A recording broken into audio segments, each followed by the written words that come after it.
BBC বাংলার অধিবেশন প্রবাহতে আপনাদের স্বাগত। আজ আপনাদের সাথে লন্ডন স্টুডিও থেকে আছি মানসী বড়ুয়া।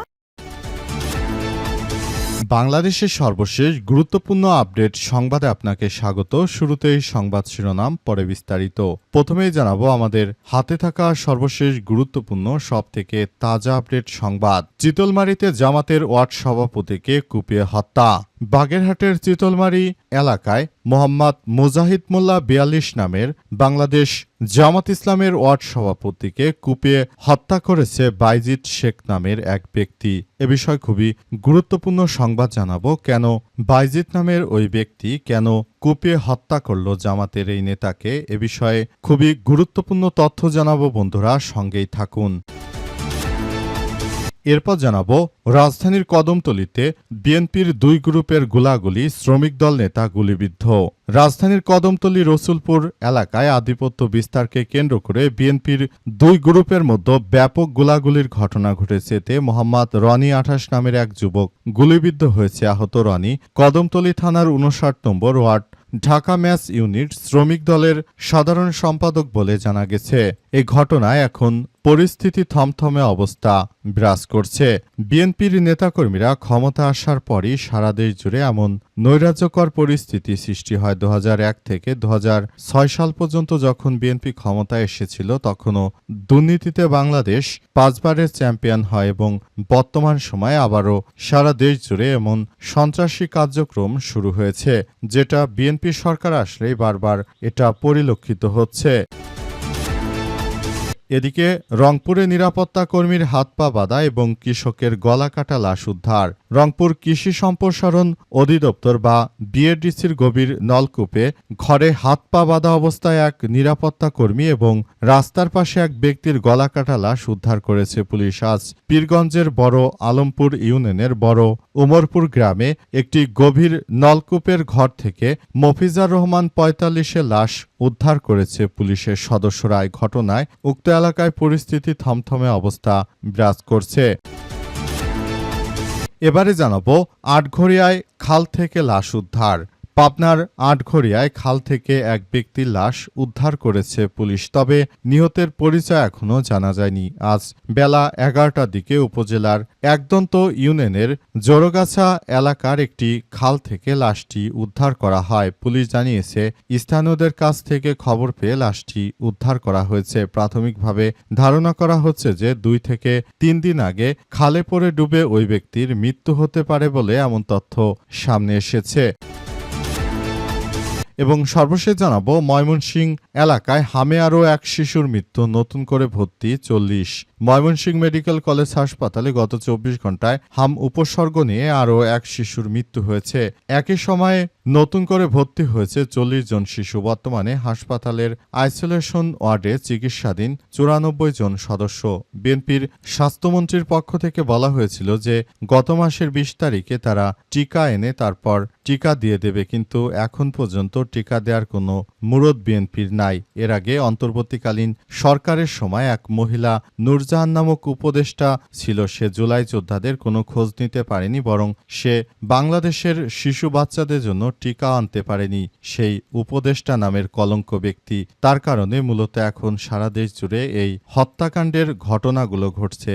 এজন্য উক্ত উপদেষ্টাকে অবশ্যই আইনের আওতায় আনা উচিত, কারণ তিনি নিজে সিঙ্গাপুরে চিকিৎসা নিতে গিয়েছিলেন, কিন্তু দেশের জনগণের কথা না ভেবে যে হত্যাকাণ্ডের ঘটনাটি ঘটেছে তার জন্য তাকে দোষী সাব্যস্ত করে অবশ্যই আইনের আওতায় আনা উচিত। প্রিয় দর্শক, এতক্ষণ শুনছিলেন সংবাদ শিরোনাম, এবারে বিস্তারিত। তবে তার আগে বন্ধুরা অনুরোধ থাকবে এই সংবাদটিতে একটি লাইক দিন। এই চ্যানেলে আপনি নতুন হয়ে থাকলে আমাদের সংবাদটি দেখতে দেখতে চ্যানেলটি সাবস্ক্রাইব করে রাখুন। কমেন্ট করে বন্ধুরা আপনার মূল্যবান মতামত জানিয়ে দিন আপনি বিশ্বের কোন দেশ থেকে বা বাংলাদেশের কোন স্থান থেকে আমাদের সংবাদটি দেখছেন এবং শুনছেন। আর বন্ধুরা, সংবাদটি আপনার সোশ্যাল মিডিয়া ফেসবুকে শেয়ার করে বন্ধুদেরও দেখার সুযোগ করে দিন। গাজা যুদ্ধে আপনি যদি নিরীহ ফিলিস্তিনিদের ভালোবেসে থাকেন, বন্ধুরা কমেন্টে ইয়েস লিখে পুরো বিশ্বকে আমাদের এই সংবাদটি দেখার সুযোগ করে দিন। এবারে বিস্তারিত। চিতলমারীতে জামাতের ওয়ার্ড সভাপতিকে কুপিয়ে হত্যা।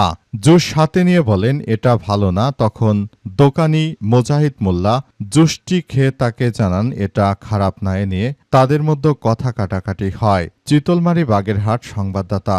বাগেরহাটের চিতলমারীতে জুস ক্রয়কে কেন্দ্র করে মোহাম্মদ মোজাহিদ মোল্লা ৪২ নামের বাংলাদেশ জামাত ইসলামের ওয়ার্ড সভাপতিকে কুপিয়ে হত্যা করেছে বাইজিদ শেখ ৪০ নামের এক ব্যক্তি।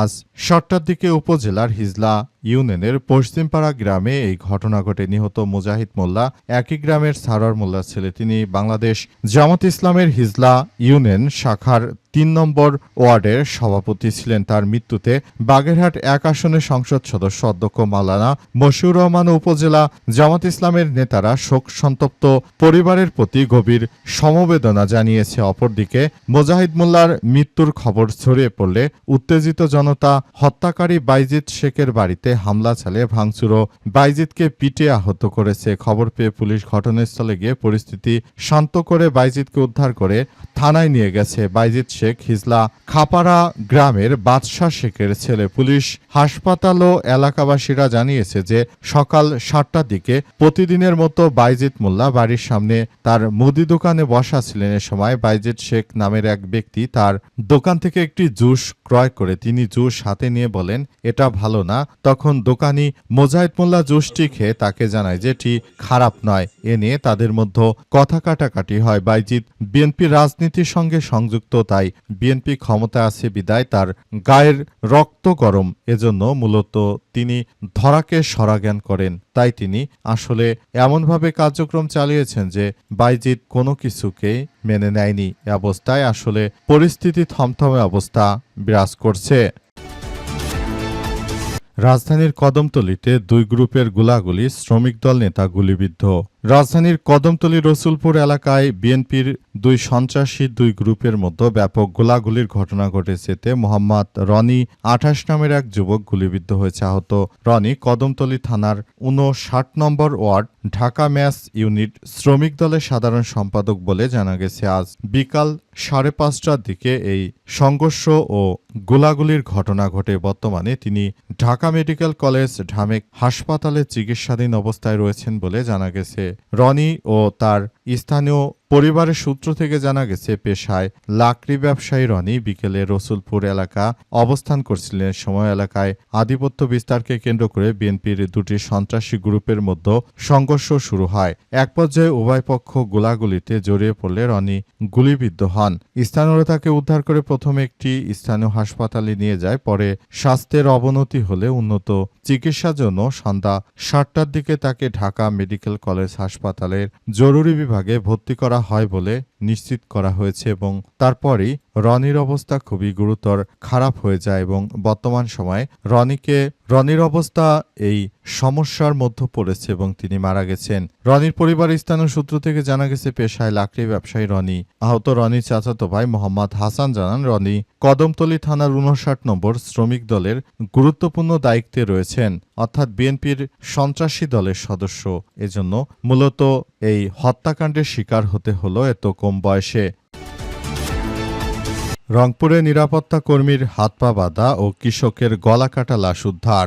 রংপুরে কৃষি সম্প্রসারণ অধিদপ্তর বা বিএডিসির গভীর নলকূপের ঘরে হাত পা বাঁধা অবস্থায় এক নিরাপত্তা কর্মী এবং রাস্তার পাশে এক ব্যক্তির গলা কাটা লাশ উদ্ধার করেছে পুলিশ। আজ সকাল ৯টার দিকে পীরগঞ্জের বড় আলমপুর ইউনিয়নের বড় উমরপুর গ্রামে এমন ঘটনা ঘটে।